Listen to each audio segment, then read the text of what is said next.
Bien sûr que ça m'étonne parce qu'en fait, je pensais même pas que ça allait m'arriver une fois dans ma vie de toucher du doigt un succès comme ça. Mais en fait, je me dis, c'est tellement mérité. C'est tellement mérité. Il y a aucun film de ma filmo qui méritait autant. Qu'est-ce que ça veut dire la notoriété, quoi? C'est, ouais, on t'a plus ou moins vu à la télé, mais on sait pas trop. Ça aussi, je l'ai relativisé très tôt. Je me suis même demandé très vite, mais comment on peut prendre la grosse tête? J'ai signé plusieurs fois des DVD de Tout ce qui brille à la place de Leïla. Enfin, vraiment, franchement, c'était pas trop con. Tu relativises un peu, tu gagnes en humilité quand même. C'est une phrase que j'ai beaucoup entendue quand j'étais plus jeune, dans ma vingtaine. Tu verras, quand tu seras bien avec toi-même, tu seras bien avec les autres et tout ça, des trucs un peu comme ça, psychologie de comptoir. Mais j'y crois vachement, en fait, aujourd'hui.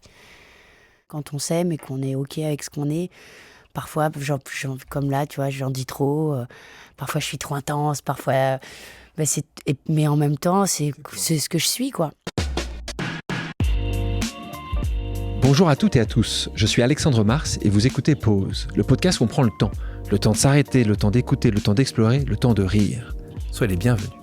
Vous l'avez connue en standardiste antipathique dans Working Girls, en infirmière radicalisée dans le bureau des légendes, en jeune interne débordée dans Hippocrate, ou encore en éducatrice spécialisée touchante dans Un petit truc en plus. Mon invité a su vous émouvoir autant que vous faire rire. Au grand, comme un petit écran, mais c'est sur les planches qu'elle a commencé, un peu par hasard, à Avignon, là où elle a grandi. Son évolution, son regard sur le cinéma d'aujourd'hui, ses inspirations, ses aspirations, elle revient avec nous sur son parcours, le temps d'une pause. Bonjour, Alice Belaïdi. Bonjour. Comment tu vas? Je vais très bien. Oui. Ouais. C'est ça, on voit un sourire qui... Je peux pas avoir difficilement un sourire plus... Je suis plutôt très souriante comme fille déjà, même quand ça va pas. Mais, c'est ça ouais, ça va plutôt très bien en ce moment. Ouais. T'es plutôt un adepte de la méthode de Coué, toi? C'est-à-dire que même quand ça va pas bien, tu... Je sais pas, même pas, je le conscientise pas forcément. J'ai toujours été une rieuse, j'ai toujours eu un grand sourire. Mes sœurs m'appelaient le Joker quand j'étais petite parce que j'avais un grand sourire. C'est ça, voilà, hein, on le voit, hein, t'as un énorme sourire. J'ai un grand sourire. Ouais. Ah, c'est génial. Donc on va commencer où tout a justement débuté. Toi, t'es pas né à Avignon, t'es né à Nîmes, ouais. Mais t'as grandi avec la famille à Avignon. Ouais, mes parents vivaient à Vers, un petit village à côté d'Uzès. Donc je suis née à Nîmes, mais très vite, ils sont partis un petit peu à La Rochelle, 2-3 ans, mais je m'en souviens pas, j'étais vraiment gosse. Alors là, c'est loin, grandi, La Rochelle, ouais. là, c'était la... Parce que ma mère est de Charente-Maritime, donc ils avaient envie, ils se sont dit, allez, on bouge du sud, et puis en fait, ça n'a pas tenu du tout. Ils sont redescendus, donc j'ai grandi à Avignon. Ouais. Une maman qui était responsable... Du centre culturel de la Barbière, ouais. Et ton Barbière qui est un quartier... C'est un quartier d'Avignon. Ouais. Ton papa, lui, était maçon. Ouais. Tu avais deux grandes sœurs qui sont pour le coup très grandes, puisqu'elles ont 8 ou 10 ans de plus que toi. Ouais. Tu te souviens de quoi de ton enfance, toi? C'est quoi les... T'étais heureuse? Oui, de plein de choses. De toute façon, quand t'es enfant, tu prends ce qu'on te donne. Donc, j'étais un peu frustrée parce que pauvre. Voilà, mais ouais. Bon... Pauvre comme mes voisins, comme mes cousines, comme mes copines d'école, comme tout le monde en fait. Donc au final, j'étais pas Victor Hugo au milieu des bourgeois, complètement en décalage. Donc, mais quand même très vite, j'étais frustrée. J'avais envie de gagner de la thune pour me sentir libre, de voyager, de faire des choses. Enfin, quand tu dis très jeune, c'est très jeune quand même. Ouais, jeune, ouais. C'est quoi, c'est 12 ans, 13 ans, t'allais tracter, Oui, très même. J'ai revu des professeurs du collège, où quand tu mets tes vœux, qu'est-ce que tu veux faire quand tu seras grande moi, j'étais sûre que j'allais réussir ma vie, je m'en souviens même pas. Mes sœurs aussi me le disent souvent. Ma sœur Célia, ma sœur cadette, m'a dit il y a pas longtemps, mais tu te souviens pas que tu nous disais que toi, t'aurais jamais de patron et tout? J'étais là, bah non. J'avais déjà cette certitude de... Donc ouais, j'avais envie d'être libre et Mais ça passait aussi par ça, quoi. C'était quoi le métier que tu imaginais quand tu dis je veux avoir de patron? C'était quoi? Aujourd'hui, c'est ce qu'on appelle entrepreneur. Hein. Franchement, j'avais pas grande idée. J'ai eu envie d'aller vendre des jus de fruits en Martinique. J'ai eu plein d'envies comme ça. Mais ça arrivait plus tard, ça. Oui, ça arrive dans l'adolescence, quoi. Des jus de fruits en Martinique. Il y a un business, je suis sûr. Mais il y a un business, franchement, il y a un vrai business. En tout cas, à Paris, ça marche bien. Toi, tu crois au destin?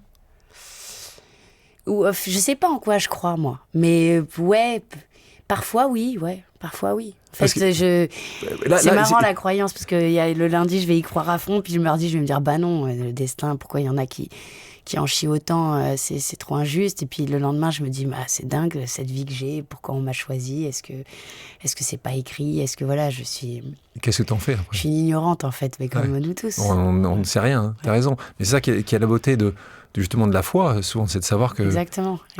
qu'on n'est pas grand-chose et qu'on ne sait pas grand-chose. Complètement. Mais justement, quand toi, je te dis, le théâtre du chêne noir, ça, tu crois pas que c'est le destin? Gérard Gélas. Ouais, Gérard Gélas. Si, je crois qu'il y a quand même, je pense qu'il y a quand même quelque chose d'écrit dans le sens où... Alors, qu'on explique, donc c'est un théâtre à Avignon, comment tu te retrouves, c'est ça qui est intéressant, comment tu te retrouves là? Parce que déjà mon père coule la dalle de béton du chêne, parce qu'il est maçon à Avignon. Et non, mais voilà. c'est quand même dingue. Ils se connaissent depuis les années 70, c'est des vieux hippies, tous un peu avignonnés, donc ils se sont croisés, ils se sont vus, et je pense qu'ils ont fait quelques pétards ensemble quand ils étaient jeunes. Et puis, il y a plein de, justement, tu me parles de destin, mais j'avais envie de faire de la percussion à fond quand j'étais gamine. Et ma mère se trompe de jour ça lui ressemble, maman, désolée, mais se trompe de jour d'inscription, et c'est le jour d'inscription du théâtre. Est-ce que ça te plaît? Ouais, je sais pas, du coup... Il n'y a que ça, de toute façon. Ouais, de toute façon, c'est ça, voilà, vas-y, tu vas faire ça, c'est des cours un peu prépayés par la CAF, là, on a des sous pour aller te donner des cours, allez, on y va. Et puis, en même temps, j'ai envie de me faire un peu de thune ado, et quand t'es un ado à Avignon, tu tractes, t'affiches pour le théâtre, parce qu'il y a des théâtres partout, et que c'est la ville du théâtre. Et donc, je mets un petit pied dans ce théâtre du Chêne Noir, où je me fais un peu remarquer, parce que je pense que j'ai de la gouaille, et quand je me vois aujourd'hui avec mes yeux d'adulte, je suis Et t'as quel âge, là, encore? Je suis très jeune, je vais avoir 13 ans. Hein. Et t'y vas, et tu tractes, et tu... Ouais, je me vois maintenant avec mes yeux, comme aujourd'hui, quel enfant j'étais. C'est-à-dire, oui, j'avais un truc comme ça, très libertaire, anarchiste, en fait. Et je crois que Gérard Gélas, qui en est un... Qui est directeur du théâtre. Du Chêne Noir, créateur il n'est plus directeur aujourd'hui, mais qui est créateur du Chêne, ouais. C'est reconnu un peu en moi, il y avait une forme de famille comme ça qui s'est créée, puis ils m'ont pris sous leur aile. Le fait que ton papa les connaissait, travaillait, c'était la famille en fait? Ouais, c'était la famille. C'est plutôt moi qui ai reconnecté mon père avec eux, ouais. Ah, c'est plutôt moi qui ai reconnecté même mon père à ses envies d'aller... D'artiste, total. C'est ça, hein. Parce qu'il sculpte, il peint, il joue de la musique, il nous a tout... C'est l'acteur de la famille et tout, et puis ça lui a ouvert une porte à ce moment-là, ouais. Moi, je me souviens que ici, je prends Danny Boone, je prends Gad Elmaleh, à qui on avait passé du temps sur pause, m'avait dit, il y a un moment ou un autre où j'ai vraiment vu la lumière. Je me suis retrouvé sur scène et je me suis dit, c'est là que je veux être. C'est là où c'est ce qui m'importe le plus. Toi, t'as senti ça ou pas vraiment? Non, c'est un peu dur de le verbaliser, même de l'exprimer, parce que je suis pas une passionnée, en fait. Voilà. J'aime beaucoup mon métier. J'ai toujours beaucoup aimé mon métier, mais je suis pas une passionnée. Si demain ça s'arrêtait, je meurs pas. J'ai plein d'autres choses qui me font vibrer dans la vie. Même si je peux être très honnête, la scène en soi, moi, ça m'abîme plutôt, même ce métier, même si vraiment il peut m'abîmer, en fait, dans ce qu'il est de très intense, de très prenant. J'ai tendance, moi, tu vois, là, je viens de finir un film hier, demain, tu vois, j'ai besoin d'aller voir de la vraie vie, les vrais gens, la nature, me reconnecter, parce qu'on est quand même, quand t'es sur scène, t'es tellement isolé, t'es tellement seul, tu te prends une vague d'amour de milliers de gens un soir, et puis 2 heures plus tard, t'es seul à l'hôtel dans une ville que tu connais pas, voilà, tout. Ça m'a vachement nourri, et en même temps... Et très jeune, hein, parce que là, je te retrouve à 18-19 ans. C'est ça. Là, tout d'un coup, tu as une pièce, Confidence à Allah, où tu as un rôle important. Et là, quelque chose qui était petit devient un vrai succès. C'est le Festival Off d'Avignon d'abord. Puis après, je te retrouve au Petit Montparnasse, c'est ça? À la Gaîté. Et là, tu tournes. Là, c'est qui est intéressant, c'est que tu as 19 ans, tu tournes pendant 2 ans. Et là, je te retrouve dans le monde entier, ouais. sur cette pièce-là, qui te vaut un Molière. Ouais. C'est quand même... Ouais, c'est canon. Ouais. Là, explique-nous, tu as 21 ans, c'est ta première vraie pièce, qui prend cette ampleur-là. T'as le Molière.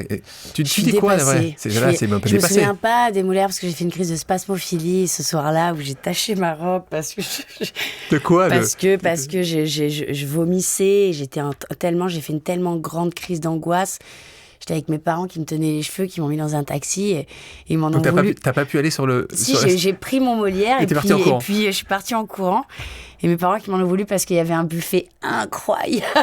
Et on n'a même pas pu boire une coupe de champagne pour fêter ça. Et puis il y avait certainement plein de gens qui voulaient les rencontrer après. Ton papa, il devait être hyper heureux de voir les gens qui étaient là-bas. Et en même temps, eux aussi, je pense, flipper de leur gamine hypersensible qui, d'un coup, j'arrivais dans le monde comme ça. C'est un monde en plus très parisien, là. Ouais, hyper parisien. Et puis quand même, comme je te dis, hyper énergivore pour moi, en fait. Ça te bouffait. Ouais, je suis en éponge, quoi. Et j'ai mis quelques années à même me sortir de ces crises-là d'angoisse où j'étais vite pour trouver le chemin de qu'est-ce qui m'angoissait tant. Mais et qu'est-ce tout, qui venait ? C'était vraiment ce succès incroyable ? C'était ces pièces, pendant 2 ans, avoir un succès fou dans des villes que tu connaissais à peine. C'est ça, c'est cette accumulation Peut-être que ce que je me dis aujourd'hui, c'est que justement de pas avoir la passion, de pas avoir l'ambition de faire ça, que ce métier, il m'est tombé dessus un peu comme ça. J'étais pas préparée du tout à tout ça. Je savais même pas que ça existait, cette vie, moi, en fait. Est-ce que c'est pas... Moi, c'est marrant parce que tu m'avais déjà dit ça. Le fait que tu dises vraiment, tu n'es pas une ambitieuse, c'est comme ça que tu n'es pas une ambitieuse. Cette simplicité, est-ce que ça te fait pas justement devenir justement cette voisine assez idéale qu'on se dit tiens, je suis invité à venir boire un verre, sympa. Est-ce que c'est pas ça qui fait que les Françaises et les Français aujourd'hui t'aiment pour ça justement ? Possible, mais peut-être que c'est aussi pour ça que parfois je me demande, putain, c'est une chance de faire de la comédie, de faire de l'auteur. Là, je sors d'un film d'action, de faire en fait plein de choses et ça paraît dans le métier pour les gens extraordinaire de faire ça. Ouais, Alice, tu fais plein de choses différentes et tout. Et aussi peut-être parce que je suis complètement la girl next door sur qui on peut projeter ça, hein. quelque chose, mais moi ça me va. Ça me va total. Ceci étant, je te retrouve là, grand succès. Ce qui est intéressant quand je voyais tout ce que tu as pu faire après, c'est qu'après tu n'as fait quasiment plus de théâtre. Non, ouais. Et donc c'est quoi, c'est PTSD en gros, c'est que c'est arrivé à un moment où ça t'a tellement pris qu'après tu dis juste je veux plus ça. Je crois que déjà ce que j'ai vécu avec Confidence, seul en scène, qui a changé ma vie, hein, clairement. Tout ce qu'on m'a proposé après, il n'y a rien qui lui arrivait à la cheville, ouais. Et alors, quelques fois, je me suis dit, bon, allez, on part avec Andrea Bescon. Après Les Chatouilles, elle avait écrit une pièce, un duo qui s'est jamais monté. Voilà, j'avais plus envie de partir avec quelqu'un que pour un projet même en soi. Voilà, partir avec Andrea, ça avait du sens. On s'est justement rencontrés à l'époque des Molières. Voilà, c'était... Il n'y a pas une pièce aujourd'hui que tu as vue depuis 10 ans ou depuis 15 ans jouer, où tu t'es dit j'aurais aimé ou j'aimerais la jouer ? Bah non. Wow. Parfois, je me dis, ouais, ils ont de la chance d'être là, ce qu'ils ressentent et tout. Mais comme je te dis, ça m'a pas traumatisé, le mot est beaucoup trop fort, mais ça m'a marqué le théâtre très fortement, quoi. Je sais que j'en referai, en fait, parce que mais il y a aussi ça dans ma vie, c'est souvent un peu, elle est souvent empreinte de légèreté, ma vie, quand même, faut quand même se le dire. Je sais que je referai du théâtre, donc en fait... Là, on se retrouve en 2011, donc là, tu commences tes premiers pas au cinéma. Alors, qu'est-ce qui se passe ? C'est évident, après les Molières, tu te retrouves avec 5 scripts qui t'arrivent. Comment ça se passe, la suite des Molières ? Tu as beaucoup de propositions, on voit en toi une des prochaines potentielles grandes stars du cinéma. Comment ça se passe et comment toi tu prends ou c'est vraiment tes copains qui viennent te voir ça se fait petit à petit et que... En fait, pourquoi Working Girls, même à ce moment-là, c'est que moi je suis vraiment là dans le monde parisien, théâtreux, où je découvre... Bon, c'est un peu pompeux, ça peut être un peu plus haut que son cul et tout. Et puis là, il y a une équipe de Grolandais, voilà, Sylvain Fusé, Grolandais à mort. Donc les Canal+, voilà, de l'époque. Canal, et puis l'équipe de Groland, quoi, quand même. Moi, je regarde ça depuis que je suis gamine, le 20 juin et tout, qui monte cette série complètement loufoque avec Blanche Gardin. Et je reçois ce scénario-là, c'est un des premiers scénarios que je lis de ma vie.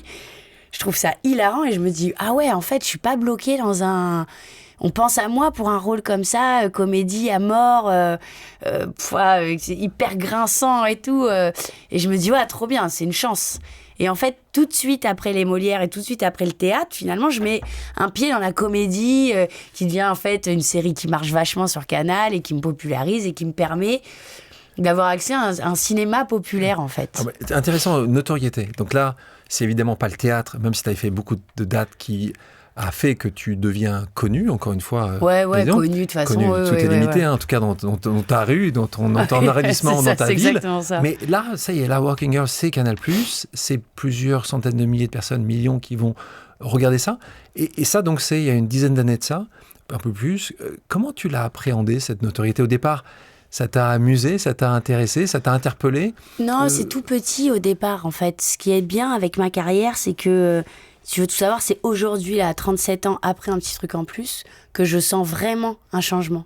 Mais un gros changement dans la rue. Mais en fait, petit à petit, il y avait les gens qui me reconnaissaient pour ça, puis pour ça. Et puis, comme je te dis, vu que je faisais des choses très différentes, ça touchait jamais vraiment le même public. Et puis, ils ne savent pas si c'est le bon prénom, le bon nom de famille. Alors, c'est ça, c'est Amel Ben. De toute façon, toi, tu fais des choix de carrière, on croit que tu fais The Voice, tu te dis, bon, de toute façon, à un moment donné, tout ça ne sert à rien. Mais sans vouloir du tout critiquer Amel ou The Voice, ça n'a rien à voir, c'est juste qu'on n'a pas du tout le même métier. Tu te dis, bon, au final, voilà, c'est rigolo. Qu'est-ce que ça veut dire, la notoriété, quoi? C'est, on t'a plus ou moins vu à la télé, mais on ne sait pas trop. Dans quoi, pourquoi? Donc ça aussi, je l'ai relativisé très tôt. Je me suis même demandé très vite, mais comment on peut prendre la grosse tête? Parce que franchement, tu te rends bien compte que c'était pas grand-chose. J'ai signé plusieurs fois des DVD de Tout ce qui brille à la place de Leïla. Enfin, vraiment, et là, franchement, c'était pas trop con. Tu relativises un peu, tu gagnes en humilité quand même. Mais donc maintenant, après justement ces différents succès, et en particulier avec un petit truc en plus, tu me disais tout à l'heure que tu arrives, parce que tu es mon inverse en fait, tu es mon négatif. Moi j'arrive en retard, toi tu arrives à l'avance, donc tu arrives à l'avance. Avant d'arriver, tu veux pas me déranger, donc tu vas boire un coup au bar d'à côté. Ouais. Raconte-moi, j'aurais bien aimé être la petite souris avec toi là.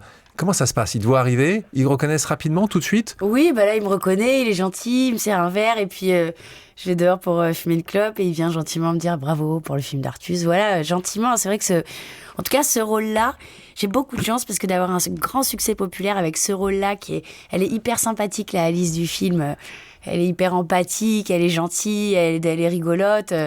Donc j'ai une dame dans le train hier la semaine dernière qui me portait une valise en me disant je porte votre valise pour tout ce que vous faites pour eux. J'ai pas fait grand chose, je me suis juste amusée à mort dans le Vercors avec une bande extraordinaire. Donc voilà, ce que ça crée chez les gens, c'est vachement d'amour en fait. Donc en ce moment, ce pourquoi ils me reconnaissent, c'est vraiment un élan de love. C'est ça, tu pourrais être reconnu pour d'autres films qui auraient apporté moins d'amour. Oui. Là, c'est du feel good pour tout le monde. On va revenir sur ce moment-là qui est important dans qui tu es. On parlait de notoriété. Est-ce que parfois, tu regrettes un anonymat? Est-ce que parfois tu dis juste... Il y a des moments où tu te dis juste, mais... Alice, Amel ou autre chose, laissez-moi quoi. Non, parce que parfois je suis mal lunée le matin.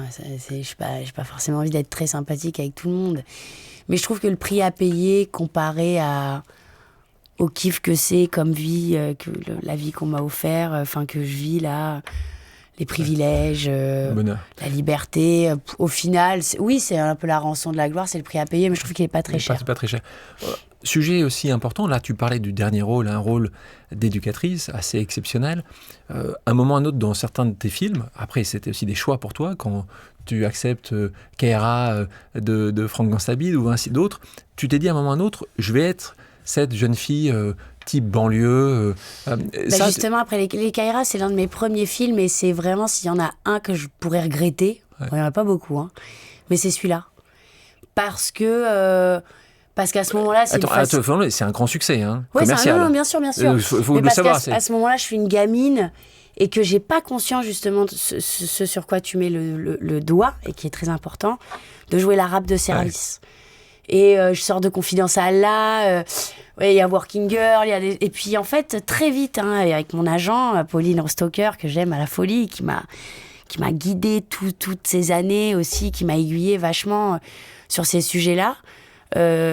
La seule arabe que j'ai rejouée après ça, c'est dans le Bureau des légendes. Et pour moi, ça avait du sens. Jouer vraiment... il n'y a rien de manichéen dans cette série. On est vraiment... C'est une légende. C'est de la bombe. Merci Eric Rochant. Et j'étais ravie de jouer carrément une nana de Daesh. Là, on y va fort, quoi, dans ce qu'on pourrait dire le cliché de l'arabe en France, quoi. Mais au contraire, c'était super de jouer ce rôle, de dénoncer des choses, de raconter des choses. Et donc là, tu le vois, ça t'arrive, et là, rapidement après, tu dois recevoir certainement des tonnes et tonnes de scripts, Voilà ce que tu vas jouer. L'arabe on te le place qui là-dedans. se fait couper les vifs par son frère, son grand frère qui tient la maison. Les trucs, je me suis dit, mais... Comment ils ont trouvé ça? Moi, j'ai pas eu jamais eu de grand frère qui tenait la maison. J'ai pas beaucoup de copines qui avaient de grand frère qui tenaient la maison. Je sais pas d'où ça vous vient, ce truc-là, machin. Mais bon, moi, mon père, c'était le seul mec à la maison. Je peux vous dire que vraiment... C'est pas lui qui coupait. Hein. Donc, justement, par rapport à ça, parce que toi, il y a un moment ou un autre où ça arrive avec un livre aussi que tu écris. Remettons les choses dans leur contexte. Ton papa est kabyle, ta maman, elle, est française d'origine espagnole aussi, plutôt son papa était gitan. Donc tu te retrouves avec un melting pot réel, avoir grandi en plus entouré de ces couleurs, comme le dit si bien Grand Corps Malade. Donc c'est ça comment tu as grandi.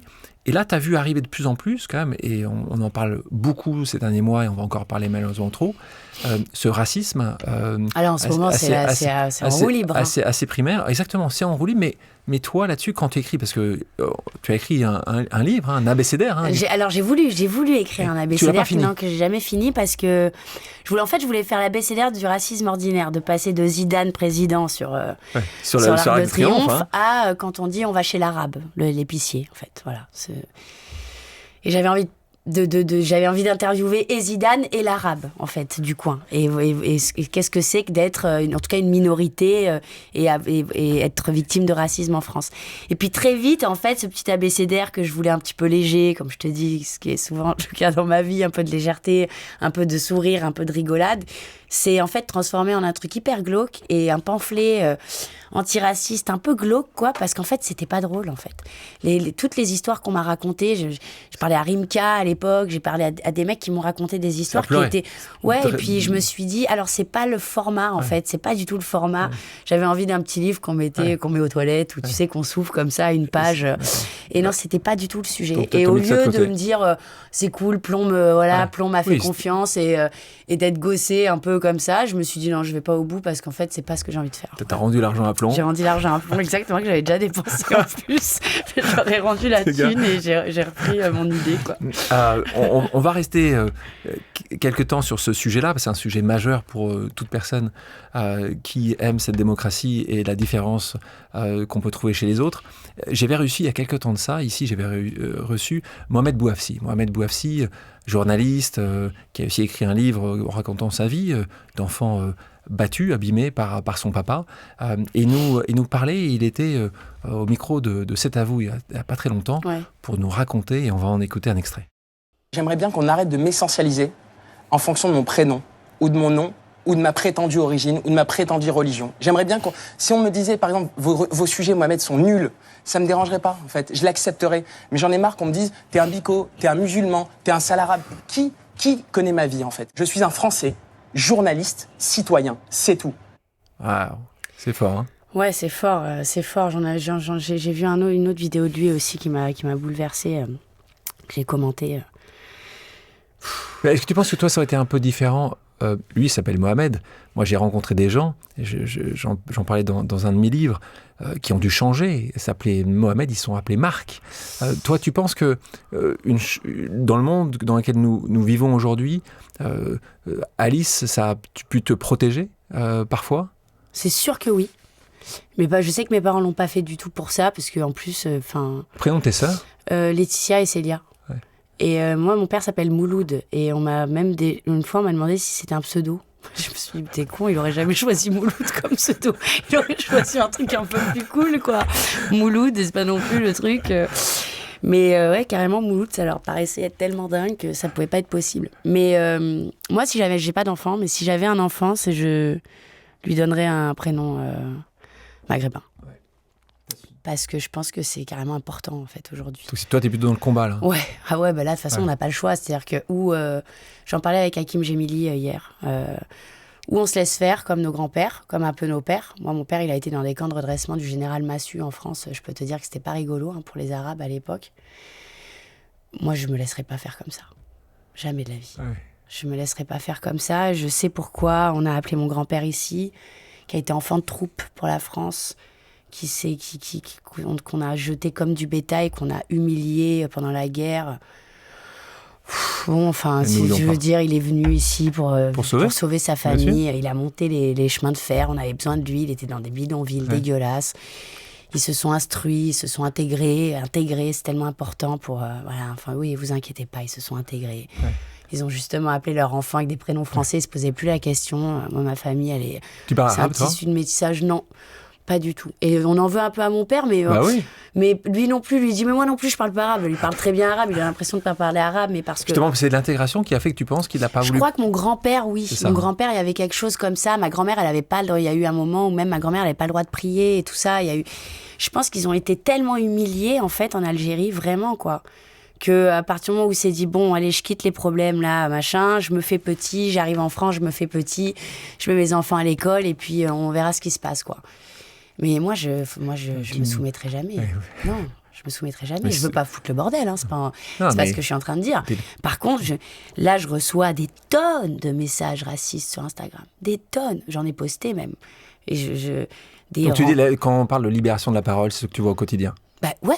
C'est pas, je me victimise pas du tout, hein, c'est assez nouveau. Genre, tu peux en recevoir parfois, là, c'est devenu, là, c'est parti, quoi. Mais là, c'est parti. En plus, il y en a qui ont des bonnes punchlines. Il y en a un qui m'a fait rire. Il dit, ta carrière ne décolle pas, on va te mettre dans un charter, on va te faire décoller. J'ai fait, l'enfoiré, putain, il a réussi à me sortir. Mais franchement, c'est compliqué parce que t'es pris de... je passe par la colère. En même temps, j'en ai même chialé dans le train en revenant de Marseille et tout. Je recevais des trucs. Je me suis dit, mais waouh, c'est dur, là. Tu regardes encore, toi, ça? Franchement, j'en regarde une dizaine, là, tu vois. J'ai puis hop, et puis à un moment, j'arrête. Tu dis d'ailleurs, quand tu regardes ça, tu dis, il y en a peut-être 10 qui vont m'insulter et t'en as 100 qui vont me raconter un mot. Il y en a 1000 même qui m'envoient de l'amour sur 10 000. Non, mais... En plus, ça, c'est un truc. Voilà. Et en plus, c'est là, ils te défendent souvent par rapport à ceux qui t'attaquent. Complètement. C'est ça. Donc, et puis, c'est souvent ceux auxquels tu t'attends pas. En plus, tu dis, ah ouais, toi, c'est marrant. Donc, bien sûr que... Mais c'est tellement violent, en fait, dans ta chair. Moi, j'oublie, en fait, que je suis d'origine algérienne, parce qu'on me le rappelle en permanence, en fait. Enfin, j'oublie. Non, j'oublie, c'est parce que c'est ce que je suis. Ouais. Mais oui, c'est vrai, je suis typée, je suis bronzée, en fait. Et ça me dérange, ça, d'être bronzée. Ça dérange tellement fort. Et en fait, je peux comprendre, je peux l'expliquer, je peux la douleur des gens, le fait qu'ils aient l'impression d'être abandonnés, que j'entends que... Et puis, je vois bien, on la connaît, l'histoire. On voit bien que, de toute façon, depuis toujours, faut regarder le sketch de Blanche Gardin. Quand elle parle des futurs... Des mecs qui viennent du pôle Nord et qu'on va, voilà, quand elles se foutent de leur gueule, parce que c'est ça le prochain racisme, en fait, des mecs qui vont juste venir parce qu'ils ont besoin de me bouffer, quoi. Et donc je peux l'expliquer, mais ça n'empêche que ça me touche dans ma chair et que ça me fait mal, en fait. Et surtout, hein, je pense que c'est un message qu'on passe au plus grand nombre. N'acceptons pas ce racisme ordinaire, n'acceptons jamais quelqu'un qui peut juste juger sur une différence de peau, de couleur de peau, de religion, de prénom, de religion, mais c'est dans quel... De ton goût, de qu'est-ce que t'aimes bouffer. Dans ce cas-là, on peut aller, on peut étendre le truc à tout, en fait. En plus, moi, au-delà de ça, j'ai ce truc de me dire, au contraire, en fait, le mec qui traverse la Méditerranée en bateau, là, avec son gamin, qui vient de Syrie, je sais pas d'où, parce qu'il fuit la guerre, en fait, il fuit la famine, il fuit la misère. Il vient pas pour se faire plaisir. Hein. Mais moi, en fait, j'ai plus d'empathie pour ce gars-là, j'avoue, que pour un Français comme moi, qui a grandi, j'ai été dans l'école de la République, j'ai les aides, j'ai le minimum social, vraiment magnifique, quelle chance j'ai eu de vivre ici, de naître ici. Parce que pas de guerre.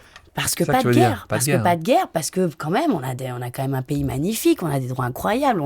Si on a mal quelque part, on va gratos à l'hôpital. Enfin, c'est quand même. Il y a peu de pays comme ça. Faut mettre en avant. Voilà, excuse-moi, mais on se lave les fesses avec de l'eau qu'on peut boire. C'est quand même. C'est fou. Quand tu voyages dans le monde, tu te rends compte à quel point. Quand tu voyages un petit peu, tu te rends compte. Et j'ai tendance à avoir envie, moi, qui donne mon gros salaire, 50% de mon gros salaire à l'État, pour participer à la communauté, voilà. Moi, ça me dérange pas du tout de donner 50% de mon salaire pour qu'on aide ces gens-là. Et qu'aussi on tende la main à ces mecs qui traversent la Méditerranée avec leurs gosses parce qu'ils crèvent, en fait, chez eux. Et rien que ça, de me dire, ils vont me voler mon pain, ils vont me voler ma terre, je n'arrive pas à comprendre. Je n'arrive pas à comprendre. Qu'est-ce que vous avez pas dans le cœur pour pas avoir envie d'aider l'opprimé, en fait? On va revenir, et je ne vais pas reprendre tous tes projets parce qu'ils sont nombreux depuis Working Girl. J'en cite quelques-uns, je sais qu'ils ont été importants pour toi, soit parce que tu as rencontré des gens qui sont devenus potentiellement des grands amis, soit des gens où tu partageais ces moments-là avec des gens très connus. L'Ascension donc, de Ludovic Bernard avec Ahmed Silla, Si j'étais un homme d'Audrey Dana avec Christian Clavier, et ce film incroyable dont le succès, on va en reparler, qui est un petit truc en plus, d'Artus. Revenons, parce qu'encore une fois, pour les gens qui connaissent pas trop ton monde et qui se disent, mais comment c'est possible qu'on choisisse ce film-là, qu'on le choisisse pas? Tu parlais de ton agent tout à l'heure. Ton agent est avec toi depuis 10 ans Ouais, depuis quasi le début. Depuis quasi le début. Franchement, je vais être très honnête avec toi. Il y a parfois des films que j'ai choisis parce que j'avais envie de les faire. Parfois, j'ai pu avoir la liberté de refuser des films. Et parfois, j'ai dû faire des films parce qu'il fallait que je mange. Quoi. Et moi, je viens pas du tout d'une famille qui a pu me payer mon loyer, qui a pu m'aider à monter à Paris, et donc il y a eu plein de fois où il fallait que je paye mon loyer, quoi. Donc il y a des choix qui n'en sont pas vraiment, et en même temps, je les assume complètement parce que c'est des films qui m'ont permis d'être là où je suis aujourd'hui, de m'acheter un appart, de continuer à être actrice. Donc ce monde va évoluer certainement beaucoup ces prochains mois, déjà beaucoup évolué avec l'énorme succès d'un petit truc en plus. Ça, aujourd'hui, dans les castings, tu fais les castings. Est-ce que parfois tu as envie de dire non, maintenant ça fait un moment que je fais plus de casting. D'accord. Ouais. Alors donc ils viennent te voir. Ouais, un petit truc en plus, t'as pas fait le casting. Non, c'est Artus qui m'envoie le film et qui me dit écoute, bof, je te dis rien, tu vas voir que ça a beaucoup bougé. Tu vas comprendre pourquoi. Il y a un scénario, mais ça risque de quand même pas mal bouger. Il faudra que tu sois dispo pour l'impro, quoi. Ça m'intrigue un peu. Donc je lis dans l'après, mais c'est génial, le scénario est génial, et je me dis, waouh, quel kiff. En plus, elle s'appelle Alice. Ouais, elle s'appelle Alice. C'est pour toi, vraiment? Tu penses qu'il avait écrit un... Ça a été écrit, tu penses Je crois qu'il avait ce qu'il m'a dit, il avait deux personnes en tête, et puis... C'est qui l'autre, alors? Oh, je le dirai pas. Bon, arrête. Mais on a envie de savoir. J'aurais dû lui demander à elle avant de dire, je vais pas la balance. Et parce qu'apparemment, elle était casse-couille. Là, tu peux plus le dire, là, maintenant. Là, tu peux plus le dire. Non, mais c'est qu'en fait, elle s'est posé des questions et tout ça, et je crois qu'il avait besoin d'une actrice, pas actrice, quoi. Vraiment, il nous a appelé les acteurs nuls tout le long, il avait raison. Parce que moi, j'ai été éduque, en fait, pendant 2 mois. Il n'y avait pas d'eau, pas d'électricité. Enfin, c'était roots, et en même temps, c'était génial. Fallait jouer le jeu à fond, parce que sinon, si tu commençais à avoir des exigences de plateau, de cinéma, donc ça marchait pas. Cette autre actrice aurait peut-être eu une plus grande difficulté à s'adapter. Je crois que en tout cas, il avait 2 actrices qui l'aimaient en tête, et moi je l'ai appelé le soir même, et je lui ai dit mec, moi je pars avec toi, direct. Tête baissée et tout. Et c'est marrant parce que c'est que des signes, et on se croise, on est voisins avec Artus, on s'est jamais croisés, et le soir je sors du sport, je sors de ma salle de sport, et je tombe nez à nez avec lui. Et on se dit, putain, c'est quand même un signe marrant, quoi. Et donc, ça a été que des signes comme ça jusqu'au succès fou. Donc, pour ceux, il y a beaucoup de personnes qui nous regardent, qui ont vu ce film. Ouais, et ceux qui ne l'ont pas vu, je conseille d'aller les voir. Puisque là, les chiffres, ça va passer à plus de 10 millions. On risque, donc c'est un de ces grands succès, comme il y en a quand même assez rarement. Là, on est en train de parler de ces films sans aller jusqu'à La Grande Vadrouille, mais on est quand même au-dessus du choriste, on est aussi des choristes d'ailleurs, on est au-dessus du 5e élément, on est au-dessus de tellement de films. C'est dingue. C'est quand même assez fou, mais comment tu l'expliques ce succès? Est-ce que tu l'avais vu venir, toi, ou quand tu me fais ça, tu dis, bon, ça va être un film, peut-être 500 000, on est heureux? Bah oui, 1 million, on était les rois du monde, en fait, déjà. Non, bien sûr qu'en fait, ça s'explique pas, ça. Là, à ce niveau-là de succès, ça s'explique pas. Moi qui l'ai vécu depuis le premier jour, je me dis c'était tellement génial, c'était tellement sincère, c'était tellement drôle. C'était tellement de l'humanité en barre, en fait, que ça m'étonne, bien sûr que ça m'étonne, parce qu'en fait, je pensais même pas que ça allait m'arriver une fois dans ma vie de toucher du doigt un succès comme ça. Mais en fait, je me dis c'est tellement mérité. C'est tellement mérité. Il n'y a aucun film de ma filmo qui méritait autant. La difficulté que tu as, c'est que quand tu arrives aussi jeune à avoir un succès comme ça, la difficulté, c'est plutôt, et ça va être un vrai travail avec ton agent, de continuer à toi qui n'es pas très carriériste. Je sais que j'en aurais pas. Franchement, je suis intimement convaincue que j'en aurais pas d'autres comme ça. À 10 millions. Parce qu'en fait, il y a plein d'acteurs qui l'ont jamais vécu dans leur carrière et ils ont eu une carrière Bien extraordinaire. Hein, parce que ça n'arrive pas en fait. Un tous les 3-4 ans, voilà. Ben comment ça se là, passe. déjà, depuis 2014, l'arrivée de Netflix en France, il n'y avait pas eu un film à plus de 5 millions d'entrées. Donc déjà, on pète les scores, vraiment, enfin un film français, on pète les scores, c'est le premier record historique d'un premier film. Enfin voilà, on a pété tous les scores comme ça, alors que vraiment, on est dans une... Depuis 2014, le cinéma, les gens vont au cinéma, mais beaucoup, beaucoup, beaucoup moins que ce que c'était avant les plateformes. Explique-nous encore, pour les gens qui n'étaient pas là au départ, comment puisque tu joues le rôle d'une éducatrice spécialisée, donc on en profite ici, j'aime beaucoup à chaque fois le faire, pour mettre en avant et pour remercier ces éducatrices, ces éducateurs, ces infirmières, ces infirmiers, toute personne qui dédie, c'est ça, hein, dédie, tu sais, ce que tu fais merveilleusement bien, avec le sourire, mais aussi avec des moments où tu peux péter les plombs, où t'en peux plus, parce que c'est compliqué, parce que tu dois répéter 7 fois la même chose, et ainsi de suite. Et c'est, voilà, donc merci. Parce qu'il n'y a pas de moyens, surtout aussi. Parce que ce n'est pas des professions qui sont valorisées, bien payées, et pourtant il y a des gens au quotidien. Je viens d'avant d'être ici, je suis passé voir quelqu'un que j'aime beaucoup qui a Alzheimer. Et quand je passe un peu de temps avec ces infirmières, je trouve que c'est exceptionnel que matin, midi et soir, elles sont là avec le sourire, à apporter cette énergie. Donc merci encore une fois, on en profite pour les remercier. Toi, comment tu as fait pour comprendre ce travail d'une éducatrice ? T'es allé passer quelques semaines, t'as improvisé, comment t'as fait ? En fait, en réalité, je m'étais pas du tout posé la question, est-ce que t'as déjà eu affaire à une personne en situation de handicap mental ? Même pas, en fait... Et puis quelques jours avant la rencontre, je me dis, mais en fait, c'est vrai que j'ai jamais connu de personne avec une trisomie 21. Je connais pas d'autiste, en fait. Je connais... Donc ça, c'est quelques jours avant le film. Ouais, Là, tu t'es posé comme une question. En fait, je me dis, attends, est-ce que tu vas réussir à communiquer ? Mais bon, franchement, la question, elle me passe comme ça, quoi. Et puis, on fait la première rencontre. Il y a les parents, il y a les éducs qui sont là. Et puis, avec certains, il y a une façon de communiquer un peu particulière, un peu spéciale. Mais au final, le truc, il se déroule mais dans une facilité, une drôlerie. Et je ressors de ce premier rendez-vous en me disant, ah ouais, ça va être génial. Ça va être en fait beaucoup plus facile que la plupart des acteurs avec qui j'ai tourné, en fait. Parce que déjà, j'ai tapé des barres, mais folles. On a senti déjà qu'il y avait une excitation folle de se faire ce film, une joie d'être là. Voilà, ça sentait la colonie de vacances, quoi, tout de suite. Et en fait, ça a été au-delà de ce que je pouvais imaginer dans le rapport humain, dans ce qu'on a créé. Alors, avec certains, dont une, Marie, ça a été très dur au départ. Elle pouvait pas me saquer. Mais alors, parce que je crois qu'elle était très jalouse de la relation avec Artus, vu que moi je joue un petit peu pas l'amoureuse d'Artus, mais quand même un petit peu, voilà. Ne dévoilons pas pour ceux qui n'ont pas vu. Hein. Mais et vraiment, quand elle me voit au combo, la petite télé, le petit retour sur le plateau avec l'image, elle veut que je dégage de là. Elle est à 2 doigts de me taper et tout. Ouais, très agressive. Elle a vachement de force en plus. Du coup, je me dis, ouais, je vais m'en prendre une. Et puis les semaines passent quand même, genre quasi 15 jours. Et un soir, j'ai mon père au téléphone. Je lui dis, ouais, c'est dur avec Marie, elle veut pas, quoi. Ça me fait de la peine, j'arrive pas. Elle me déteste, quoi. Et il me dit, essaie de jouer avec elle. Je lui dis, t'es marrant, toi, elle veut me mettre des tartes dans la tronche, jouer avec elle. Mais bon, le lendemain, je l'attends quand même, elle a son poupon avec elle, son petit bébé, là. Et je vais la voir et je lui dis, vraiment, t'as pas de velours. Et je lui dis, tu veux jouer au papa et à la maman avec moi ? Elle me regarde et me dit, ok, t'es le bébé, je suis la maman et Artus, c'est le papa. Donc là, elle replace le truc comme as. Je dis, ok, comment je m'appelle, quel âge j'ai et tout. Donc on cale les règles du jeu.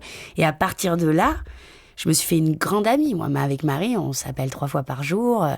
C'est une femme, elle a 52 ans, qui est importante dans ma vie aujourd'hui. Elle m'a ouvert des portes folles. Et je crois qu'elle compte vachement sur moi aussi.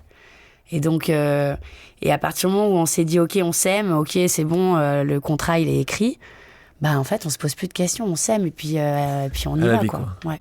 Quand tu sors de ça, quand t'as terminé, t'es dans quel état ? T'es dans l'état, tu dis, waouh, c'était juste dingue, t'en peux plus, t'as besoin de partir loin. Je pleure comme un bébé, comme j'ai jamais pleuré après un film. C'est parce que je sais que je viens de vivre un truc, pas comme je te dis, jusqu'au bout, en fait, ce film, ça sera une expérience unique. Et que ça y est, quoi, c'est fini, c'est la fin des vacances, en fait, et que pour eux, pour l'équipe, c'est fort, très fort, plus fort que nous encore. Parce que moi, je sais que je vais refaire des films, parce que je sais ce qui va se passer après, qu'on va se revoir, qu'on va faire la promo, qu'on va se retrouver. Mais pour eux, c'est dur. Pour certains qui sont hypersensibles, pour Ludovic, Sofiane, ça a été des moments vraiment de grande tristesse et on l'a vraiment vécu ensemble à la fin du film. Et en même temps, comme je te dis, il y a eu tellement de signes jusqu'au dernier jour. J'étais très amie avec Gaspard Ulliel. Et on passe devant Saint-Eustache le matin à 9h, le jour de la sortie du film. Et on passe devant Saint-Eustache pour aller acheter notre premier ticket avec Artus, on est tout excités et tout. Et je sens fort la présence de Gaspard, elle m'envahit comme ça. Je pense à lui et je lui dis, il y a Gaspard avec nous, là, on passe là devant, ça m'émeut vachement et tout. Puis je regarde sur Saint-Eustache, il y a une énorme affiche, je te jure que c'est vrai, on a pris la photo, c'était fou, avec écrit « Aujourd'hui, vous ferez plus de 100 000 entrées ». Putain, on regarde le truc avec Artus, on se dit, t'en parles, j'ai des frissons. On se dit, c'est con, putain, il est trop con, lui, pourquoi il nous dit ça et tout. Parce que faire 100 000 entrées un premier jour avec un film comme ça, c'est impossible. C'est impossible. Ouais. C'est injouable. Bon, on prend quand même la photo devant l'affiche, on se dit, bon, c'est jamais. On peut le réutiliser quand même. Puis on a fait 280 000 entrées ce jour-là. Donc voilà. Et ça, je te cite un truc parce que c'est le dernier gros. Mais en fait, des signes comme ça, on en a, mais. Alors, c'est peut-être que le hasard, c'est peut-être tout ce qu'on veut, le destin, tout ce qu'on veut. En tout cas, c'est que joli, en fait, ce film. Artus, comment ça se passe avec lui depuis? Toujours aussi bien? Franchement, on vit un truc tellement particulier que c'est ce qu'on s'est dit. Là, c'est ma famille pour la vie, en fait. Là, Et je crois que lui, c'était vraiment son souhait de créer... comme il pouvait voir même la bande à Fifi, comme il pouvait voir Pierre avec François Civil, avec Igor Gottesman, Pierre Ninet, pardon. Des bandes comme ça, de gens qui font des films ensemble, qui s'aiment, ça marche. Et, là, vous pensez votre petite bande va... Et voilà, c'est ce premier truc où il s'est dit, en fait, là, je crée ma famille et j'ai envie qu'on fasse nos films ensemble et on fera évidemment le prochain ensemble. Du coup, on a envie de continuer l'histoire avec Céline Groussard, avec Marc Rizzo, avec Clovis Cornillac, avec la bande. Tu sais qu'il y a une autre équipe. Tu parlais de Pierre Ninet et François Civil. Il y a aussi l'équipe plutôt pas d'acteurs, mais d'acteurs qui sont Nakache et Toledano. Ouais. Qui ont aussi, avec le petit groupe, souvent fait la même chose. Donc, tu sens qu'il y a quelque chose comme ça qui peut se créer. Ouais, parce que, en fait, je crois que pareil, il y a un moment où faire ce métier, c'est génial. Faire ce métier avec des gens qu'on aime dans la joie, franchement, c'est au-delà du kiff. Donc, je parlais d'Olivier Nakache et Eric Toledano. Moi, ce que j'aime beaucoup chez eux, c'est qu'ils trouvent un intérêt sociétal au cinéma. Chaque fois qu'ils ont fait un de leurs films... et populaire en même temps. Ouais. Toi, tu crois, encore une fois, tu nous expliquais tout à l'heure que tu as pu faire des films juste pour grailler, d'autres parce que tu y croyais plus. Toi, tu vois vraiment ce rôle sociétal du cinéma à apporter quelque chose, raconter ou montrer du doigt des choses qu'il faut montrer du doigt, ou est-ce que c'est pas juste que les gens s'éclatent pendant 2 heures? Alors, il y a quelques mois, je t'aurais dit, je crois qu'on fait du divertissement surtout. Là, avec ce qui s'est passé avec ce film-là, de recevoir des centaines de messages d'associatifs qui me disent que les dons ont augmenté, des messages de gens dont les enfants ont été engagés, ont été pris dans des stages parce qu'ils ont vu le film, parce que là, on a reçu, ça y est, elle bosse dans la boulangerie à côté parce que le gamin du boulanger a vu un petit truc en plus, il a insisté auprès de son papa pour qu'il la prenne en stage et tout. Là, je me dis, ouais. Là, franchement, le cinéma, ça peut faire du bien. Les gamins dans les cours d'école, ce qu'on me dit, il me faisait peur. Et puis maintenant, on joue avec lui. Maintenant, on l'a intégré. Sofiane, qui est dans le film, qui était sujet à beaucoup de rejets et tout ça. Et maintenant, les gamins viennent, le serrent dans les bras, font des selfies. Voilà, je crois que oui, en fait. L'art peut changer le monde. Il y a un autre moment qui a été important pour justement montrer cette différence qui n'est pas si différente. C'est une autre émission qui s'appelle Les Rencontres du Papotin. Ouais. Les Rencontres du Papotin qui ont été, encore une fois, là, mettons en avant, parce que c'est France Télévisions qui a eu le courage, il faut le dire, et c'était Delphine Ernotte de mettre ça à 20h30 un samedi par mois. Exceptionnel. Et qu'est-ce que sont les rencontres du papotin ? Je te laisse peut-être faire le pitch. Alors, alors, il me semble que c'est que des jeunes avec un spectre autistique. Exactement. Qui invitent des personnalités pour les interviewer. Donc, il y a eu Emmanuel Macron. Et donc, ça va de Gilles Lelouch exactement, à Adèle. Et on a Stanislas Carmon qui fait partie des papotins, qui est dans le film Un petit truc exactement. en plus. Ouais. Et donc, cette émission, c'était absolument génial. Et elle est incroyable. Il y a justement un psychologue qui présente, qui s'appelle Julien, qui est incroyable. Et il y a tout un tas d'éducateurs spécialisés qui sont autour et qui vont justement travailler là-dessus. Je connais bien cette émission que j'adore parce que mon épouse en est une des coproductrices. Donc je suis absolument fan de cette émission. Mais ce qui est incroyable, c'est que c'est des millions chaque mois, des millions de personnes qui écoutent et qui regardent cette émission. Et puis en plus, qui regardent pendant longtemps, parce que là, on m'a encore parlé de l'épisode avec Macron, là, il y a quelques jours. Et il le regarde après, et c'est de nouveau la manière de montrer que oui, le monde est différent. On parlait tout à l'heure de couleur de peau, on parlait de prénoms. Mais oui, bien sûr que nous sommes différents. Après, c'est vrai que dès que tu sors d'une norme, de toute façon, c'est compliqué. La société, elle a tendance à te mettre sur le côté, quoi. Et bon, là, c'est vrai, parce qu'en plus, ça se voit tout de suite que t'es différent. Donc voilà, parce que t'es en fauteuil, parce que tu marches bizarre. Mais regardez ce que ces gens vont vous apporter. Et surtout, moi, vraiment, ce qui m'a assez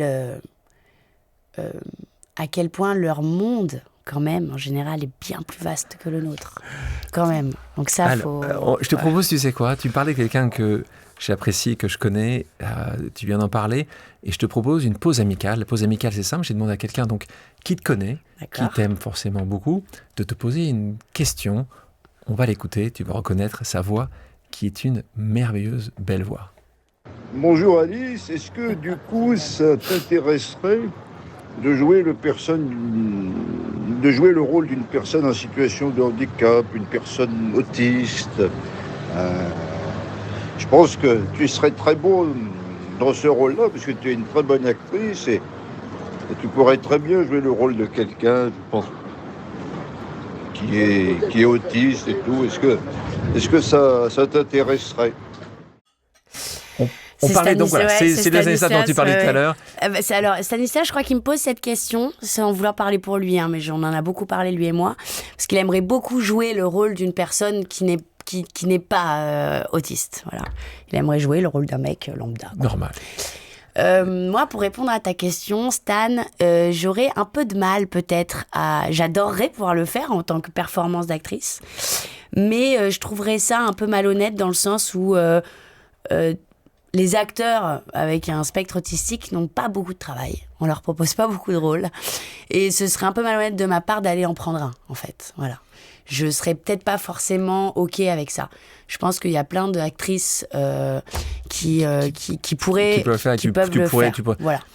Alors après, la question se pose. Est-ce que un blanc peut jouer un noir ? Est-ce que un homme peut jouer une femme ? Est-ce que un valide peut jouer un handicapé ? S'il y a une remarque qui a pu être faite sur ce film, s'il y a eu des gens qui ont trouvé, peut-être c'est des gens qui disaient, mais si vous regardez ça d'une toute petite partie de la lorgnette, c'est plus complexe que ça. Et vous simplifiez un petit peu ces problèmes-là. Tu l'as entendu, ces petites remarques qui ont pu être faites sur le film. Ouais, mais à peine, franchement, à peine. C'était extrêmement... Par rapport à l'immense vague... C'est ça. Tout à l'heure, on parlait des sujets qu'il y avait de racisme primaire.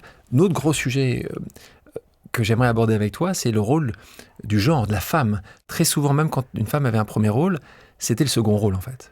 On l'appelle le premier rôle féminin. Féminin. Ouais. Et ce qui est intéressant, et puis il y a quelqu'un, et je pense qu'il faudrait aussi lui dire tout le bien qu'on en pense, c'est Virginie Fira, qui, il y a quelques années de ça, a dit, tu sais quoi, le premier rôle, c'est moi. Ouais. Et c'est vrai que c'est elle, en plus. Parce que, encore une fois, très souvent, les premiers rôles sont le premier rôle féminin. Toi, ça, quand tu vois aujourd'hui ce monde évoluer, et tu penses que c'est en train de justement de changer, ou il y a encore besoin, et que c'est un succès comme tu as eu avec ce film qui va être de plus en plus, c'est toi le premier rôle, tu sais quoi, c'était pas la femme d'eux ou ça commence, c'est surtout la différence de salaire dans notre métier, elle est vraiment, alors je sais que c'est le cas quasi dans tous les tafs, mais chez nous c'est quand même dingue. C'est dingue, à même carrière, à même même des mecs, moi, qui sont beaucoup moins connus que moi, et qui peuvent se promener dans la rue tranquille, et que vraiment, il n'y a pas beaucoup de gens qui vont se déplacer, même pour aller les voir et tout. Parfois, tu dis, mais attends, mais c'est dingue. Je pense que tu vas pas nous donner de nom, là. Non, mais en fait, parce que c'est un truc général, en plus. Les hommes là, l'auditeur, il peut très bien comprendre, il peut très bien s'imaginer que, en général, les mecs, de toute façon... Donc, tu sais quoi, donc c'est juste injuste, parce qu'en plus, moi, j'ai pas du tout envie de prendre votre place. À aucun moment, je suis misandre en rien du tout. J'adore les garçons, j'adore nos différences. J'adore, moi, parfois, ma place, un peu de nana. Voilà. Ça me dérange pas. Par contre, l'injustice de pas être payé pareil au même salaire, c'est au même taf, c'est une dinguerie. D'avoir peur de me faire violer quand je sors dans la rue, c'est une dinguerie. D'être, ma petite, d'être traitée comme ça, comme une petite, une machin, sur des plateaux, d'être agressée quand même sexuellement, souvent, non. En fait, mais en fait, c'est basique. En fait, on n'est pas en train de revendiquer un truc délirant. Et 100% des mecs que j'ai autour de moi, ils sont d'accord avec nous, en fait. Enfin, c'est... Mais toi, moi, honnêtement, j'étais très étonné. Moi, je me souviens, j'habitais aux États-Unis quand l'affaire MeToo sort, quand ce très célèbre producteur, Harvey Weinstein, est condamné, et qu'il y a quelques femmes qui osent, parce que c'est de ça dont on parle là, qui osent dire, tu sais quoi, j'aurai peut-être plus jamais aucun rôle dans le futur, mais je vais dire que ce mec-là, il faut lui couper les couilles, et que c'est un porc, et qu'il nous a abusé, il a abusé de nous. Moi, je pensais que beaucoup de choses allaient évoluer après ça. Moi, j'étais très étonné de voir ces derniers mois, ces dernières années, en France en particulier, voir apparaître des femmes qui prennent la parole en disant, mais non, attends, ça s'est pas arrêté, ça continue. Mais de toute façon, elles sont squeezées tout de suite. Enfin, je veux dire, à partir du moment où tu deviens le porte-parole de ça, ça y est, tu travailles plus. Donc oui, on laisse la parole aux victimes un peu plus, mais je crois que les mentalités, de toute façon, vont donc changer. Tu penses qu'une Judith Godrèche qui a beaucoup parlé ces années, tu penses qu'on va plus la revoir, moins? Oh, je sais pas, j'ai pas du tout envie de donner des... En tout cas, je pense qu'elle va devoir porter ce truc-là, et c'est on parlait de combat beaucoup tout à l'heure, il faut y aller. Donc c'est-à-dire que tu me disais tout à l'heure sur les plateaux, tu le vois encore, ça? Tu vois encore? Beaucoup moins. Donc Ouais. donc il y a eu un... Parce qu'il y a aussi, tu vois, là, je viens de faire un film où il y avait une scène un peu d'amour. Il y a un coordinateur d'intimité. Tu vois. C'est la première fois que donc il vient. C'est un mec qui vient, quand on se parle de la scène, elle me demande si j'ai des choses que je veux pas faire, si voilà, on chorégraphie un petit peu. C'était un mec qui était aussi chorégraphe de danse, donc on a un peu chorégraphié les choses, et au final c'était vachement bien parce que. C'était qui c'était un homme, une femme en face de toi? C'était un homme en face de moi. Ouais. Nous, tous les jours, on a une feuille de service pour nos horaires, ce qu'on a à jouer, nos costumes, voilà. On l'appelle comme ça. Et au-dessus de la feuille de service, maintenant, il y a un numéro pour si jamais on se fait harceler. Il y a des personnes référents harcèlement sur les plateaux. Donc quand même, ça évolue. Ça percole, ça avance. Ça évolue. Je sais pas, j'ai jamais eu besoin encore de ces référents harcèlement. Est-ce que ça fonctionne? Ça, c'est encore une question. Mais en tout cas, le fait est que... Depuis toutes ces années sur un plateau, t'as jamais eu à mettre un coup de poing en disant juste tu t'avances pas plus? Ah si, il m'est arrivé des trucs, il m'est arrivé. Souvent. Souvent, pas souvent. Trop souvent. Trop souvent. Déjà, une fois, c'est déjà trop. Mais bien sûr. Mais oui, il m'est arrivé des trucs dingues. Mais je me suis déjà fait agresser sexuellement par un acteur, et puis je me suis fait virer du film. Parce que j'avais osé dire que c'était... non, on ne tenait pas son sexe comme ça devant moi, et qu'on me le collait sur la cuisse sans qu'on m'ait demandé mon avis, en fait. Je me suis fait virer parce que, tu comprends, c'est quand même une casse-couille. Les prédateurs sont toujours là. Bien sûr, il y en a plein. Et après, on passe encore pour des menteuses, encore pour des hystériques, encore pour des... Ce qui est un problème, c'est que t'es pas protégé. C'est que là, c'est toi. Alors, il était certainement plus connu que toi à l'époque. Je suis quand même protégée sur ce... En tout cas, là, tu peux rien faire quand il y a une production, un réalisateur qui... Voilà. Par contre, j'ai mon agent qui me croit, j'ai mon attaché de presse qui me croit, j'ai les... Fais une photo la prochaine fois. Quel enfer, là, ça aurait pas été à son avantage en plus, le pauvre. Il faut dénoncer. Non, il faut dénoncer. Il faut dénoncer. Donc aujourd'hui, ça arriverait aujourd'hui. Tu dénoncerais, tu dirais juste les gars, voilà ce que j'ai trouvé, ou tu jetterais sur... J'ai dénoncé déjà à l'époque. D'accord. J'ai dénoncé. Cette personne-là? Bah oui, j'ai dénoncé à la prod, j'ai dénoncé à tout le monde. D'accord, mais pas au grand public. Bah non, parce qu'en fait, c'est pareil, le tribunal populaire, il est un peu dur. C'est-à-dire que... mais s'il y a que ça... À un moment, s'il y a que ça, alors peut-être je suis d'accord avec toi, mais j'ose croire encore à la justice, et Ouais, Et la voilà. justice, qu'est-ce qui s'est passé après, tu sais? Bah non, il a fait ce film, ça a été un four, personne n'est allé le voir, c'était bien fait pour eux, peut-être c'est la justice divine. Ouais, exactement. Parce qu'on parlait de Mektoub tout à l'heure, on parlait du destin. Si tu veux bien, une femme actrice que j'aime beaucoup, que j'ai eue ici il n'y a pas longtemps de ça, qui me parlait de ce sujet-là juste avant de réaliser son propre film. On l'écoute. Je disais à mon agent, j'ai des très bons partenaires, je suis très chanceuse. Mais en fait, je me dis, mais pourquoi c'est les garçons qui ont toujours la part belle? Pourquoi c'est eux qui ont les meilleurs persos?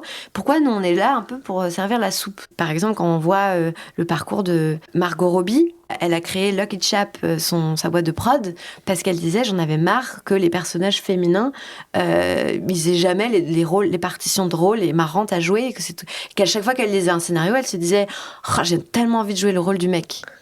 Et je pense que c'est arrivé aux États-Unis avant nous, donc même les scénaristes se sont mis à être obligés à donner du contenu et du fond aux personnages, justement des femmes d'eux, donc les personnages secondaires devaient avoir de la personnalité.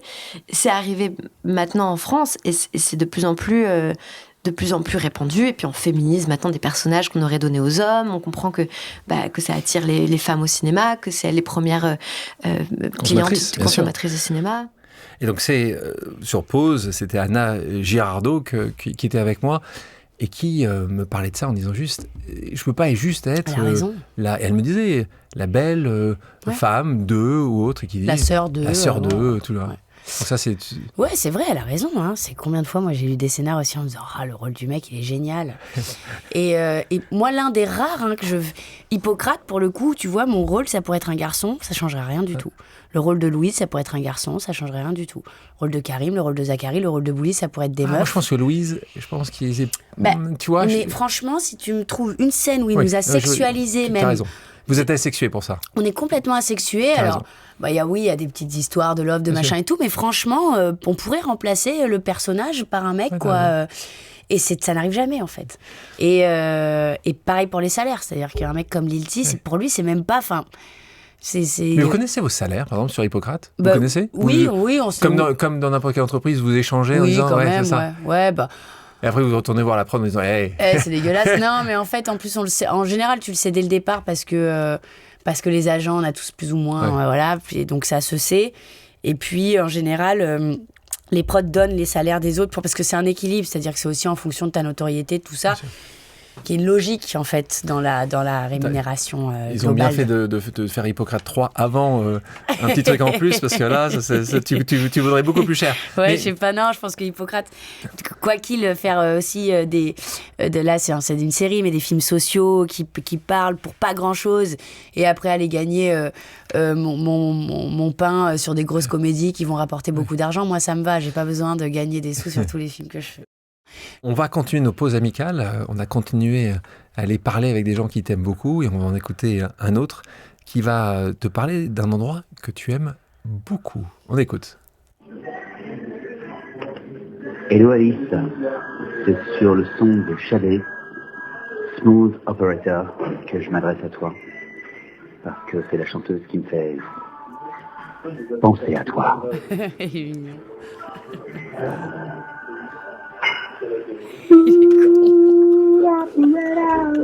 Quel chanteur. Chaque fois que j'écoute Shadé, et c'est plusieurs fois par jour, je pense à toi. C'est des questions. Je sais que tu ne t'attendais pas à mon intervention, mais pourquoi tu vas toujours aux Antilles et jamais chez moi? Je t'embrasse très fort. C'était qui tu sais. Je te laisse encore avec quelques secondes de Shadé. Il est con.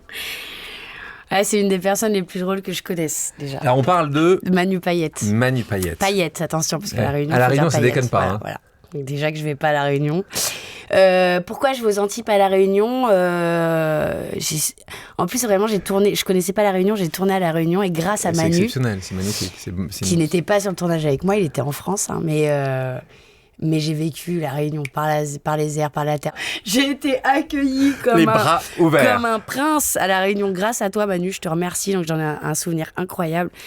Mais c'est vrai que j'ai un attachement très, très, très fort à la Caraïbe. Fort à la Martinique, mais à la Caraïbe, là, aux Antilles.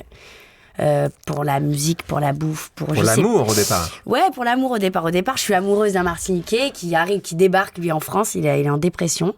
On tombe fou amoureux l'un de l'autre, mais bon, j'ai quoi, 15 ans. Hein. Je reste quand même des années avec ce mec. C'est ma première grande histoire d'amour. Son prénom ? Johan. Et je l'embrasse. Ça fait très longtemps que je l'ai pas vu. Et voilà, il me fait découvrir son île et c'est mon premier vrai voyage en fait. Où je me dis, waouh, putain, je découvre ce que c'est un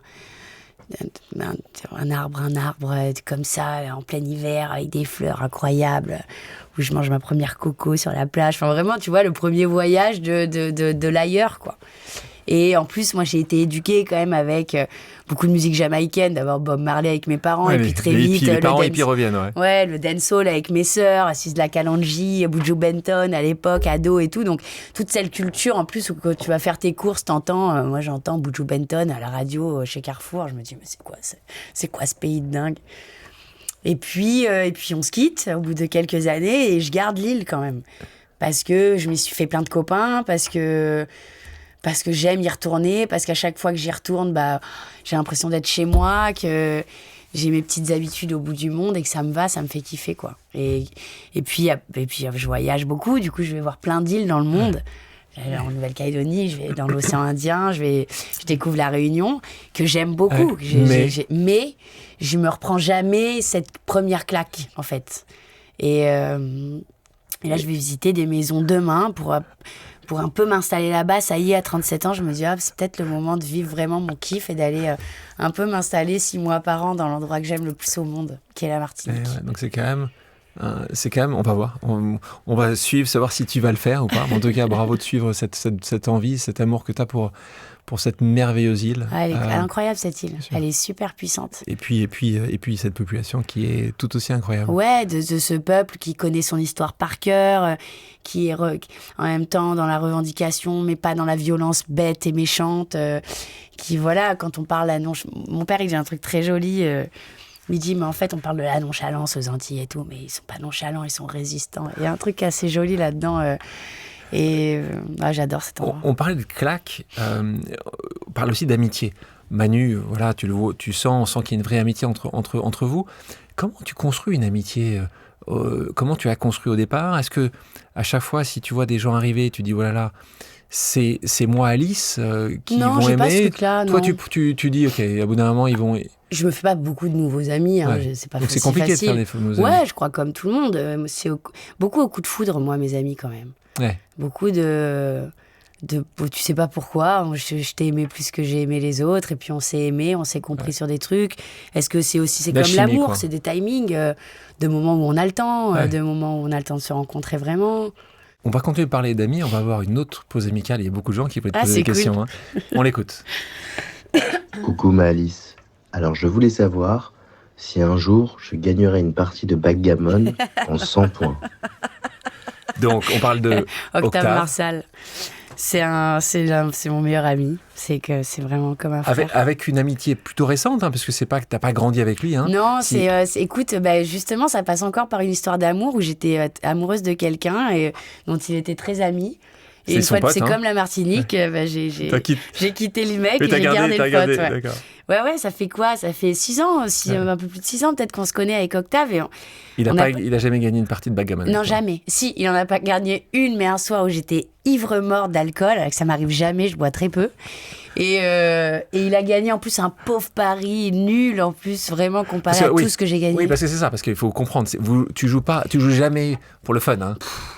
Non. Ça, donc tu as quand même gagné des tableaux, plein de choses. Parce qu'en fait, Octave, c'est un artiste de dingue. Ouais.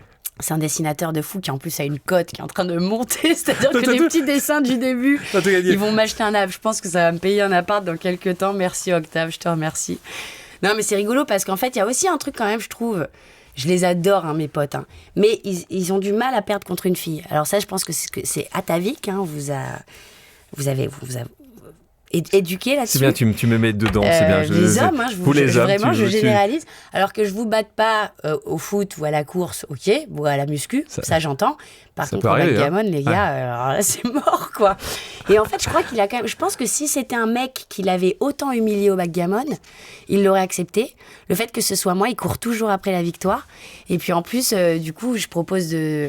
Il me doit quand même un dîner chez Passard qui m'a pas, qui m'a pas C'est ça. encore... Il m'a dit qu'il pensait que t'allais Pas oublier. du tout, non, Passard, j'oublie pas. Donc Octave, t'as un dîner de prévu là. Ouais. Mais t'inquiète pas, pendant quelques mois, Alice est loin, donc tu profites de mettre le budget. Ouais, remplis ta tirelire, mon gars. Ces rencontres, c'est encore une fois, moi je crois beaucoup au destin, mais je crois aussi beaucoup aux rencontres. J'ai écrit un livre qui s'appelle Pause pour une vie alignée, et il y a un chapitre entier sur des rencontres que tu as faites, que moi j'ai pu faire, des moments dans nos vies, et des gens qui nous ont parfois tendu la main, souvent tendu la main ou montré une bonne direction. Et c'est important parce que souvent on oublie.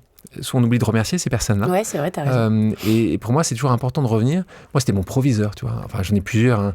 Évidemment. Moi, c'était Monsieur Fallet, mon prof d'italien, par exemple. Ton prof d'italien. Ouais. Qui nous a fait des voyages scolaires de fou, qui nous a fait jouer de la commedia dell'arte à mort. C'était vraiment pas un prof comme les autres. Je pense qu'il devait se faire chier à mort dans l'éducation nationale. Tu faisais de l'italien, toi, déjà, ça prouve... alors, je faisais l'italien première langue, figure-toi, parce que... Première langue ? Ouais, parce que c'était pour avoir accès à un collège qui était moins pourri que le collège, voilà.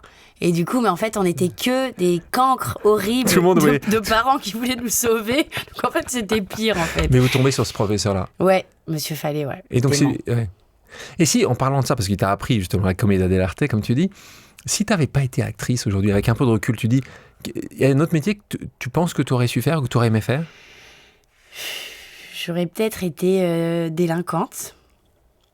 Peut-être que je me dis maintenant, tu vois, dans le monde, là, j'étais tellement en colère en même temps, ado, j'avais tellement de revendications que j'aurais pu mal tourner quand même. Ouais. Mal tourner, ouais. J'aurais pu faire des grosses conneries, possiblement. Pour l'appât du gain, pour justement l'injustice sociale.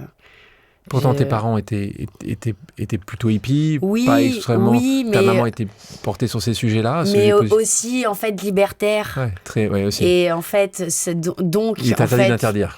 Ouais, un peu quand même. Oh, on interdisait 2-3 trucs, mais en fait, mes parents, ils n'auraient pas été complètement choqués si j'avais dealé ou si j'avais fait un peu nimp, quoi. Je pense qu'ils n'auraient pas été contents, ils auraient préféré que je fasse autre chose, évidemment.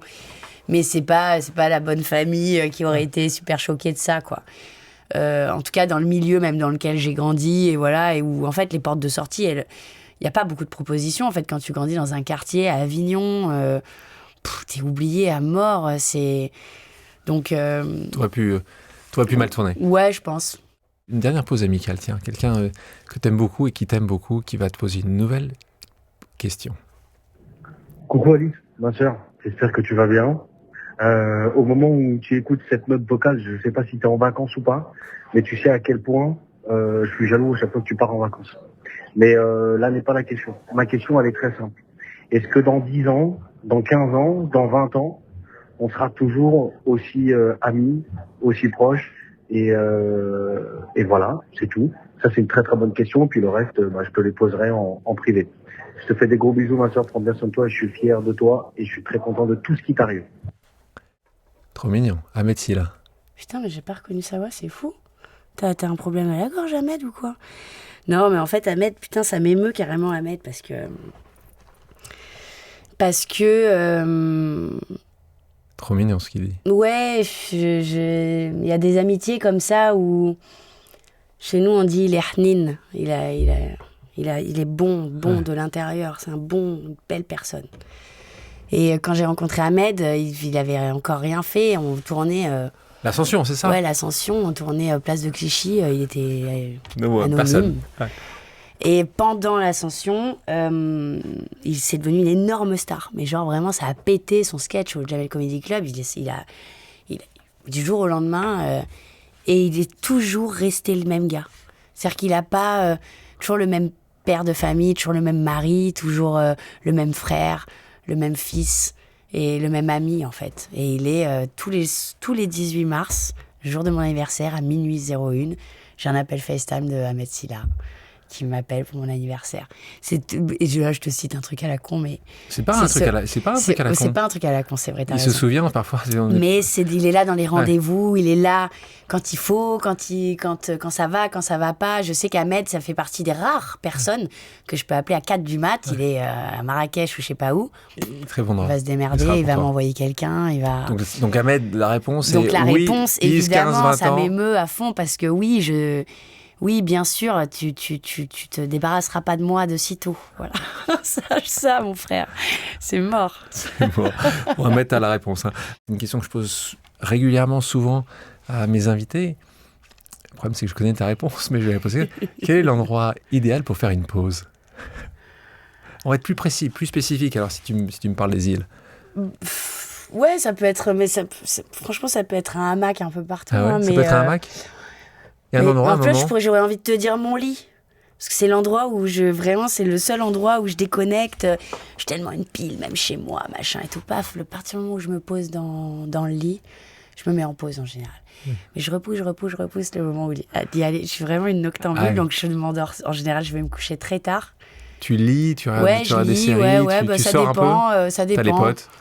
Ouais, je suis quand même... Ouais. Je suis pas la dernière. Mais je peux aussi traîner, tu vois, j'ai pas de problème avec l'ennui, donc je peux m'ennuyer. C'est bon, c'est une qualité de savoir s'ennuyer. Hein. J'adore ça. On va terminer avec une pause alignée, un peu de promotion avec cool. la caméra. Je pars en vacances demain, tu vois, comme ça. Avec. Et je vais, à la fin de ce livre, que je vais évidemment t'offrir, tu verras, il y a des exercices pour aligner une vie, en fait. L'alignement d'une vie, pour moi, c'est un sujet essentiel. C'est que, on parlait tout à l'heure des réseaux sociaux. Souvent, trop souvent à mon avis, on donne, on montre la meilleure version de nous-mêmes. Cette version, tu vois boostée, ultra boostée, on est magnifique, tout va bien. Non, je ne te montrerai pas ma tête du matin. Non. Tu montreras ton chien en revanche. Là, ton chien, on va beaucoup le voir, Gilles. Hein. Mais toi, et l'alignement, c'est un moment ou un autre où on monte comme on est. Alors c'est pour ça que je pense que tu aimes tellement tes amis. Parce qu'un Octave, un Ahmed, ils savent en fait ta vraie version, ce qui n'est pas forcément le cas de tout le monde. Et cet alignement, c'est un peu, tu vois, ce que moi j'ai apprécié dans cette discussion, c'est que tu dis les choses. Tu dis les choses, tu me dis t'es pas ambitieuse. Tu me dis qu'il y a de la chance, c'est pas de la chance. Tu dis t'es une combattante, tu dis ce casser. Et je pense que c'est ça qui manque, qu'il faut aussi arriver à trouver, c'est cet alignement entre ce que nous pouvons penser et ce que nous faisons. Et donc à la fin, j'ai quelques questions, je vais te les poser. Moi, c'est ma définition de la vie alignée. C'est quoi pour toi la définition d'une vie alignée ? C'est une très bonne question. Je crois que c'est se donner déjà, je pense, beaucoup d'amour à soi. Déjà. Pour être bien avec soi-même. C'est une phrase que j'ai beaucoup entendue quand j'étais plus jeune, dans ma vingtaine. Je dirais, quand tu seras bien avec toi-même, tu seras bien avec les autres et tout ça, des trucs un peu comme ça, psychologie de comptoir. Mais j'y crois vachement, en fait, aujourd'hui. D'être aligné, d'être OK, quoi, d'être au clair, en fait. Parce qu'en fait, au final, quand on s'aime et qu'on est OK avec ce qu'on est, parfois, comme là, tu vois, j'en dis trop. Parfois, je suis trop intense. Parfois, mais en même temps, c'est ce que je suis, quoi. Alors, parfois, si ça blesse les gens, si ça prend trop de place, si c'est je vais essayer de faire attention, parce que c'est ça, vivre avec les autres, quand même. C'est pas essayer de pas s'imposer absolument, quoi qu'il en coûte. Mais je crois que ça, ouais, déjà, s'aimer. Du coup, ce qui en découle, je crois que du coup, l'alignement, il est peut-être plus simple. Ouais, c'est brouillon, je sais pas, tu me poses cette question, je pense qu'il y a mille réponses, mais... Non, mais déjà, s'aimer soi-même. Ouais. Et puis s'aimer avec ses différences aussi, de l'alignement. C'est ça, ouais. Oui, parce que non, tu vas pas pouvoir... Moi, je suis loin d'aimer tous mes côtés, mais par contre, les apprivoiser, essayer de vivre avec, essayer de les trouver parfois un peu charmants, même s'ils sont dérangeants, voilà. Et... C'est un vrai travail. Non, je te remercie de le dire, parce que beaucoup de gens qui nous écoutent, qui vont nous voir, vont se dire, évidemment qu'on n'est pas parfait. La perfection, c'est le chapitre 17, et c'est la perfection est une illusion. Alors, il y a des moments, peut-être, on est parfait parfois. Et comme le bonheur, quoi. C'est un moment de... Tu te prends. Hop, ça y est, tu sais, comme quand on sort et que d'un coup, on se trouve un peu fraîche et tout. On a tous ce moment-là où, hop, on atteint un truc qu'on aime bien, et puis... tu te vois dans une glace 2 minutes après, tu dis c'est pas du tout la tête que j'avais en sortant de chez moi. Où est Photoshop Merde, j'étais super, et puis là d'un coup ça redescend. Donc et Évidemment, ouais, on n'est pas parfait. Je pense que c'est vrai que... Accepter cette imperfection. Ouais, et puis c'est dur, comme tu le dis, avec les réseaux, on te renvoie toute la journée en permanence. Moi, la première, ma vie parfaite, et Cannes, et les îles, et les voyages, les et soirées, les gens connus. Les sorties, bien sûr. Et mais ce que tu disais tout à l'heure, merci d'avoir dit, parce que tout à l'heure, tu disais, il y a ça, et puis après, tu te retrouves seul dans ta chambre d'hôtel, parfois déconnecté, loin de tout, à regarder...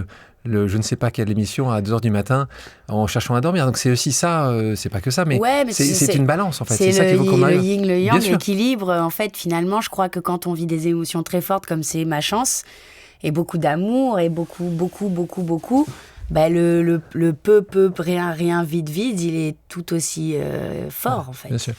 Donc, mais c'est le prix à payer dont je te parlais tout à l'heure. Qui est pas très... Ça va. Qui n'est pas très cher. Ouais. La bucket list, c'est ce qu'on peut écrire sur un papier en disant « Un jour, j'aimerais faire ça ». Alors, ce qui est intéressant de dire ça, moi, comme toutes et tous, c'est pas la to-do list. La to-do list, c'est ce que je ferai la semaine prochaine. De ne pas oublier de prendre mon maillot de bain pour partir. Ça, c'est la to-do list. La bucket list, c'est aller vivre...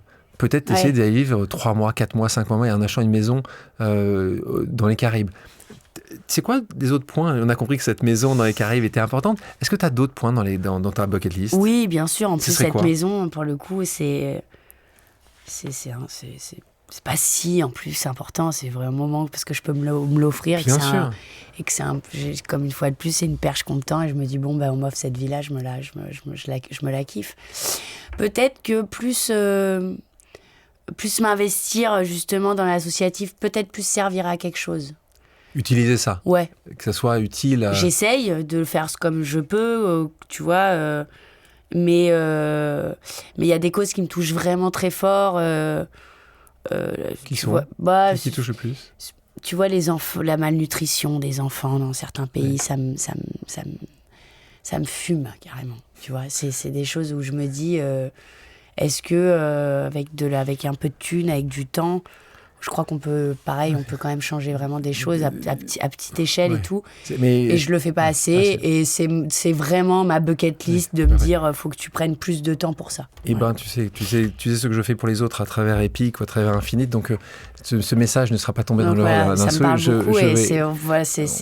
On en reparlera avec grand nez. Parce que je pense qu'il est important, en effet, que des gens comme toi, il y en a un certain nombre qui le font et qui utilisent une certaine...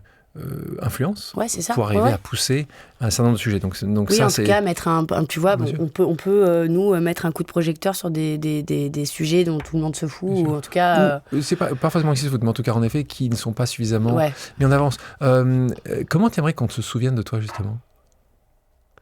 Comme quelqu'un de gentil. Voilà. Parce que pour moi, c'est une grande qualité. Ta plus grande limite ? Quand on me parle mal. Le ton qu'on utilise avec moi. On peut tout me dire, je crois, mais ça tout dépend du ton qu'on va utiliser. D'accord. Et ça a été pour ça que je me suis fait virer de mes lycées. Ça a été... j'ai jamais supporté... L'autorité, c'est compliqué. Ouais, l'autorité, non, j'aime bien les gens qui ont une forme d'autorité, les meneurs d'hommes, tu vois. Avec le respect. Mais ouais, avec le respect. C'est quoi tes petits plaisirs ? Et pas les grands trucs, pas encore une fois partir 6 mois dans les Caraïbes. Un truc, tu dis juste, ce soir je vais faire ça, c'est... le sucre. Non, mais attends, mais quel sucre exactement ? Pas le sucre comme ça, c'est quoi ? Moi, c'est une dame blanche ou c'est un... non mais attends, moi je suis... c'est quel ? Tout. Je suis toutes les viennoiseries, les glaces, les gâteaux, les céréales, les conneries, les bonbons, le coca, voilà. Non, mais un petit plaisir, j'en ai plein des petits plaisirs.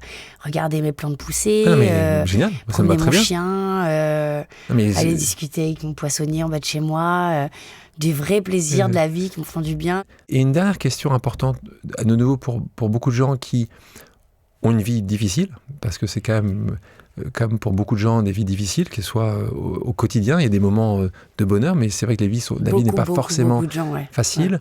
Est-ce que tu peux partager avec moi, et donc avec nous, un moment qui a été vraiment dur pour toi, et t'en as fait quelque chose ? T'as réussi, c'est souvent le verre à moitié plein, tu dis « Waouh, ça va être dur, c'est dur, mais je vais en faire quelque chose, je vais construire là-dessus. » Je crois quand même que les huissiers, quand j'étais petite, ça c'était traumatisant. C'était l'humiliation de mes parents qui avaient acheté la seule richesse qu'ils avaient, c'était une chaîne hi-fi Technics à l'époque que mon père avait récupérée. Et de les voir, pour moi, se la faire voler, c'était super dur pour moi. C'était super dur de voir mon père un peu se faire humilier un peu comme ça devant ses filles et tout ça. C'est vraiment un souvenir. Et j'ai aussi ce truc-là, c'était mon père dans le Vaucluse avec la police, où on se faisait arrêter beaucoup. Parce qu'il s'appelait... Parce qu'il avait une tête dans une bagnole pourrie, qu'il avait une tête d'arabe dans une bagnole pourrie. Et très souvent, le matin, il y avait toujours devant un pont avant d'aller au collège. Et on savait qu'on allait se faire arrêter parce que pas d'assurance, parce que les pneus parce qu'en plus, je te dis, ces pauvres flics, ils avaient tout... Tu vois, t'as pas d'assurance, t'as les pneus lisses, t'es un pauvre. T'as toutes les raisons de te faire arrêter. Sauf que mon père, il doit aller bosser, il doit m'amener à l'école et qu'il a pas le choix et qu'il a de prendre sa bagnole pourrie et tout. Et ces moments d'humiliation, ça m'a vachement marqué. Et ça m'a donné de la force de réussir mieux qu'eux, en fait. Un peu truc de revancharde quand même. Hein. C'est pas forcément très joli, mais... Non. Mais si je suis très honnête, il y a de ça. C'est hyper important. Il y a de ça, Tu t'es construit grâce à grâce à ces moments où tu as eu l'humiliation, d'être un pauvre, d'être un maghrébin, sans rentrer, une fois de plus, c'est pas un discours victimaire du tout, je m'en suis sortie, ça va, et je suis plutôt même assez heureuse d'avoir vécu ça, moi, cette vie-là, de venir de là. Je suis fière, en plus. Si des auditrices, des auditeurs, des gens qui nous regardent aimeraient te contacter parce que leur histoire leur parle, parce qu'ils aimeraient bien que tu puisses lire, on a compris que les réseaux sociaux parfois, est-ce qu'il y a un endroit où il y a une manière de plus facilement te contacter ? Non, je crois pas. Les réseaux sociaux ? Ouais, Insta. Alors, Insta plutôt ? Message privé ? Ouais, j'ai que Instagram de toute façon. Mais parfois je lis, parfois je lis pas. Ça dépend. En ce moment, je lis pas trop. J'avoue, je peux pas mentir parce que franchement, c'est d'une telle violence que... Tu peux pas lire.